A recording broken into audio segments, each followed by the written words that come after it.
Here comes. Got him. Yeah. Jones down on strikes. 9 punch-outs. So I'm not sure what I yelled, but afterwards I said, let's go. So I think I'm becoming a little bit more acclimated to the culture of the U.S. Shota Imanaga electrified Wrigley Field in his Major League debut, but how much of that was due to the Wrigley Field conditions? Let's examine that and much more right now.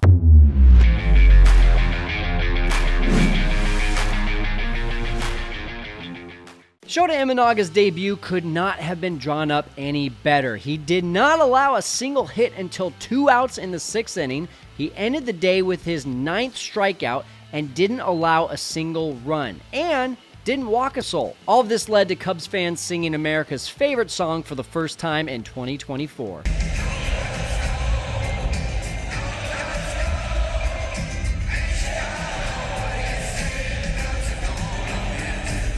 This was especially encouraging after Justin Steele went down with his hamstring injury and none of the first 3 Cubs starters went past 4 2/3 innings. But with the wind howling in, I couldn't help but notice how this game might have gone a little bit differently in, say, June or July.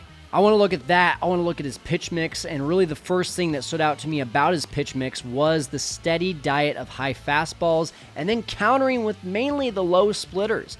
That north and south game plan was really keeping hitters off balance and guessing. Taking a look at this overlay, here's the fastball and here's the splitter. Both ended up being strike 3, but check out where they both ended up. The fastball kept on running into the inside part of the plate while the splitter falls off the table and away from the right-handed hitter. And as you would expect from a good splitter, you don't even notice the difference until midway through the 60 feet 6 inches. Add the 9-mile-an-hour difference in speed, and this is exactly why you saw so many check swings from the Rockies hitters. Get used to that this year. The first base and third base umpires are going to need to be on their game. Now, what I found really interesting was the pitch choice. In 92 deliveries, 56 were fastballs, 24 were splitters, and then just 10 sweepers and 2 curveballs. Now, I did expect the fastball to be the most used pitch and the curveball to be the least used pitch, but I also expected there to be more balance on the usage of the splitter and the slider.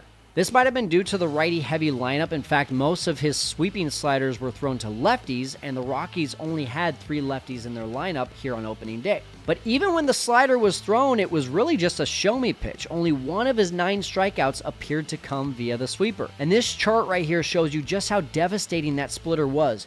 20 swings and misses of the 92 pitches, and 12 of them were on the splitter. Now, next up, and what was concerning for me, the hard hit rate. Rockies hitters put 12 balls in play, 9 for outs, 2 for base hits, and 1 was recorded as an error but could have easily also gone as a hit. Only 4 of the 12 balls put in play were under 95 miles an hour. That means 8 of the 12 were hard hit balls. Now, this can also be a little bit deceiving. Notice how StatCast says that a pop-up was a hard hit ball. Obviously, that's not the type of hits that we're concerned about at Wrigley. But the hard hit balls that made a couple outfielders back up a few steps could have easily been home runs in the month of July. Now, it might seem like I'm being a little bit of a negative Nancy. That's not my goal here. My goal is that we still have a microscope over Shota. We're still trying to figure out what he's doing out there, what his approach is. And today's microscope basically showed that Shota was a huge beneficiary of windy conditions blowing in from center. And again, we can't really know exactly what the ball would have done in summer conditions, but here are 3 balls that I'm almost sure would have gone out.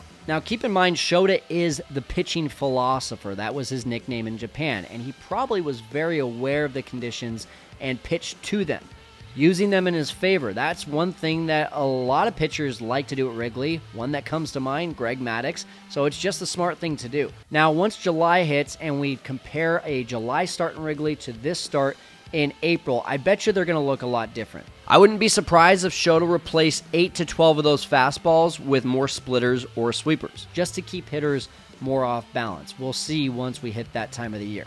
But on this day in April, a fastball hard hit in the air ain't going anywhere. Just ask Chris Bryant. He was reminded of Wrigley's rough conditions in the 9th inning on Monday.